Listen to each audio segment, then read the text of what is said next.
Hi, Mike from the Rural Montana family. In this video, we're going to look at how to set a driver's profile in a Tesla. We are going to do this in our 2013 Tesla Model S, but setting the driver profile is the same in any Tesla. So let's go.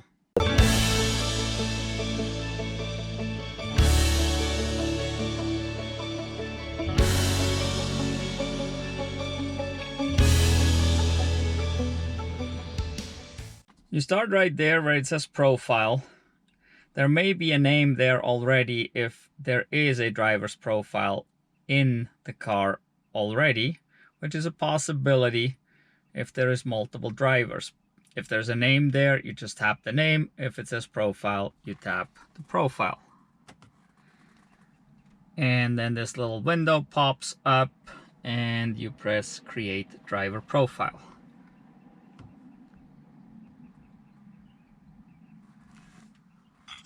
And then this here will show up, driver profiles. So first you can enter a name. I'm gonna put my name in here.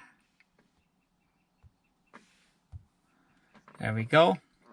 And now we go to create profile. And then it will tell you how to adjust everything.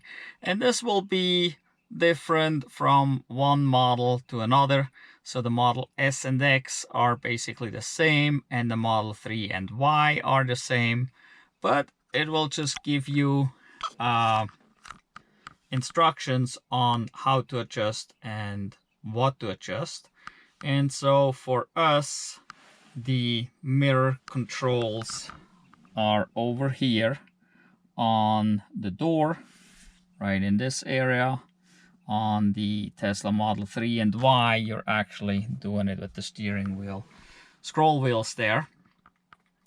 And then the same thing on Tesla Model 3 and Y, everything is basically controlled on the scroll wheels. You go through the adjustment process there. On the Model S and X, it depends a little bit on the model year too, I guess. We have controls here, right here is our steering wheel adjust. That is right there. So, and then we have the seat, and seat adjustments are basically the same on every car. They're on the side of the seat. And so you just adjust everything to your liking. And at the very end, you press save. And so here, now we got Mike as a driver's profile. And I'm over here and it says link to Key FOB 3. Where does that come from? Well, we got a key fob here, and I only have one of the two key fobs here. I assume there was 3 at some point.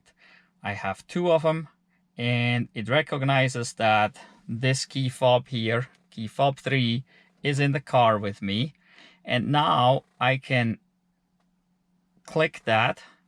Now it's linked to Key FOB 3. So what will that do? This will not just present the door handles when I approach the car or unlock the car. It will also automatically set the seat and steering wheel and rear view mirrors to my settings when I approach with this key fob. So if you need to add another new driver, you just go right there, you put the name in, your significant other maybe, or one of your kids, and they can go through the same process to add more drivers. Now that I added myself, I'm up there. And if you need to change things, it's as simple as just adjusting it. So I'm gonna adjust the steering wheel here, and you can see it pops up, and I can save it so that I would like to save it like this. Now I don't know where I was, and I just wanted this for a certain reason for a little bit of time.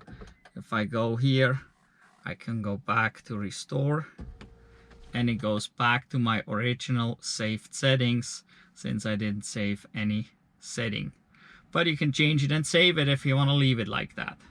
So whenever you change things around, you can just go find it again with the restore by simply just touching one of the controls and go back to restore. So as long as you don't save a change because you possibly moved the seat, you didn't want to, but you touched the controls or whatever, and so now it's not in your comfortable position anymore, you can always restore it as long as you don't save it. But if you would like to change it permanently, you just press the save button and you change it permanently.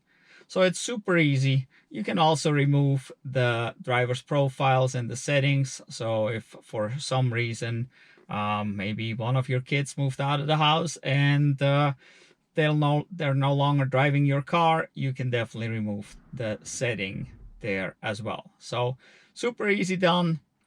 No big deal at all. Now you know how to do it. Thank you for watching. Goodbye.